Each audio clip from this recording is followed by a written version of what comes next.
ဟဲ့ဒါကြီးထားတော့လေကွယ်နင်းမြင့်နေပြီဒီမှာအမေရတယ်မယ်ကောင်းချင်းလေးနဲ့မပြောလေးနဲ့ပေါင်းကြည့်မလို့ဟာ မုံလို့ကျွေးမှာလားမုံလို့ကျွေးမှာဆိုတော့ထားပြီလေအပြောသီးနဲ့ကောင်းချင်းမှာဟုတ်လားမေ ဟုတ်တယ်လေရေပြောကောင်းချင်းပေါင်းအဲ့ကောင်းချင်းစံလေးနဲ့မပြောသီးလေးနဲ့ဖက်ကလေးတွေထုတ်ပြီးပေါင်းကြွေးမှာ ကောင်းချင်းငပြောပေါင်းပေါ့နော် ဟုတ်တယ်အဲ့ဒါမျက်နှာတက်လာမယ်နော် တစ် ကောင်းချင်းစံကရေတနားရီလောက်ဆင်အောင်မလား ဒီစအောင်ပါလေဟုတ်တယ်လေ ရေတစ်ခါချိုးလိုက်တော့မယ်နော်တာရေချိုးပြီးနေကွက်တီလောက်နေ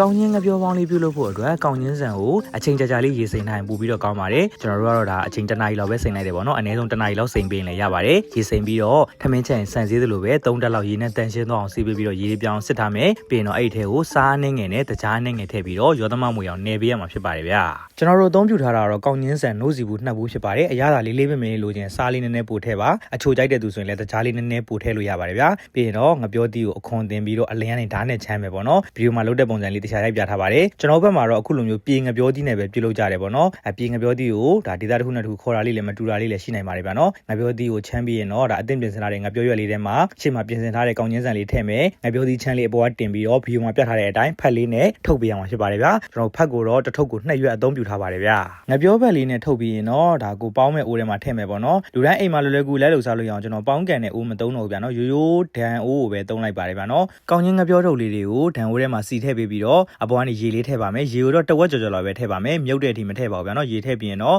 အဖုံးလေးပိတ်ပြီးတော့ပြီးပေါ်မှာတင်ထားပေးလိုက်ရပါပြီဗျာနော်ကောင်းချင်းငပြောပေါင်းလောက်တာလေးကခက်ခဲတဲ့ຢာတော့မဟုတ်ဘူးပေါ့နော်ဒါကျွန်တော်တို့ကလေးဘွားကလေးကကျွန်တော်တို့အညာဘက်ဒီမှာရွာဘက်ဒီမှာဆိုရင်လူကြီးမိဘတွေလှုပ်ကြွေလေးရှိတဲ့မုံလုံးနီလေးတစ်ခုကိုမတိသေးတဲ့သူတွေလေ့လာလို့ရအောင်ကျွန်တော်ရိုက်ပြခြင်းဖြစ်ပါတယ်ဗျာနော်ဒါမျိုးပေါ်မှာဒီတိုင်းပဲတည်ပြီးတော့ပြုတ်ထားပေးအောင်ပေါင်းထားပေးအောင်ပဲပေါ့နော်ဂျားထဲမှာအဖုံးလေးလှက်ကြည့်ပြီးတော့ရေခမ်းလားအိုးကတ်လားဆိုတာလေးကြည့်မယ်လှက်ကြည့်ပြီးအိုးလေးစောင်းကြည့်ပေါ့နော်ရေခမ်းနေဆိုရင်တော့ရေထက်ထည့်ပေးရပါမယ်ပြီးရင်ဒီကောင်းချင်းငပြောထုတ်လေးတွေကိုဆယ်ယူကြည့်ပြီးတော့အတွင်းထဲကကောင်းချင်းစံနက်ပြီလားကိုလိုချင်တဲ့နေထားကိုရောက်ပြီလားဆိုတာဖွင့်ကြည့်ရမှာပေါ့နော်အဲလိုချင်တဲ့နေထားတွေရောက်အဲ့လိုပုံစံမျိုးလေးနဲ့ပြုတ်ထားပေးပေါင်းထားပေးရမှာဖြစ်ပါတယ်ဗျာနော်ကျွန်တော်တို့တော့တနားရီကြော်လောက်ပေါင်းထားပေးလိုက်တာပြုတ်ထားပေးလိုက်တာလိုချင်တဲ့နေထားလေးကိုရပါပြီကောင်းချင်းစံကိုအချိန်ကြာကြာရေးစိမ်ထားမယ်ဆိုတော့ဒီပေါင်းတဲ့နေရာမှာအချိန်ပိုမြန်စေပါတယ်ဗျာနော်လိုချင်တဲ့နေထားလေးတွေရောက်ကျွန်တော်ရှေ့မှာပြောသလိုပဲပေါင်းပေးလိုက်မယ်ဆိုရင်တော့စားခြင်းစပွဲ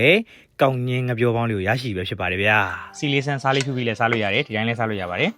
ဒါစီစားအောင် ဆန်းတော့တော့ရမယ်ဒီတစ်ခုရမယ်စားလောက်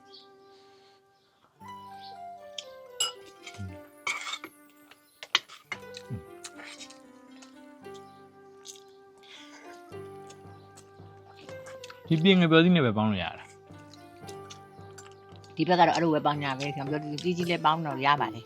ကျွန်တော်တို့ဘက်မှာတော့ဒီလိုပြင်းငပြောသီးနဲ့ပဲပေါင်းနေပေါ့နော်တခြားငပြောသီးနဲ့တော့ပေါင်းမစားဘူးပါဘူးဒီငပြောသီးလေးနဲ့လိုက်ပြီးပေါင်းစားကြည့်ပါတခြားငပြောသီးနဲ့စမ်းကြည့်ရင်လည်းစမ်းပြီးတော့ပေါင်းစားကြည့်ပါနော်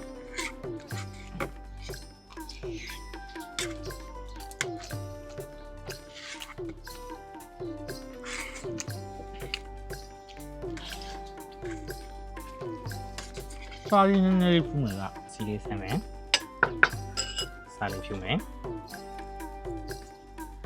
သူ့ရဲ့ရတာကတော့အစိတ်အချိုလေးနဲ့ပေါ့နော်ငပြောသီးရဲ့ရှိပြီးသားရတာလေးကိုမှတကြားနဲ့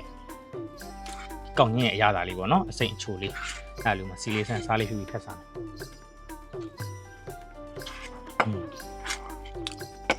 ကျွန်တော်ကြိုက်လို့ဆိုရင်တော့ခုလိုစားလေးဖြူလိုက်ပြီးတော့စီလေးဆမ်းလိုက်တာလေးကိုသဘောကျရပါတော့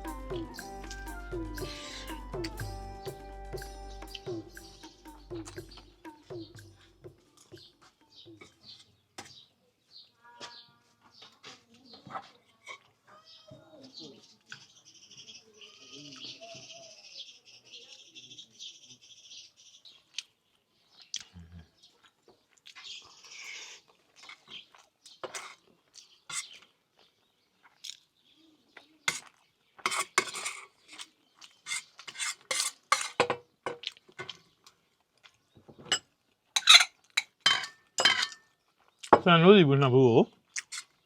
အခု20လောက်ရပါတယ်ဟုတ်တယ်နော်ခု20နော်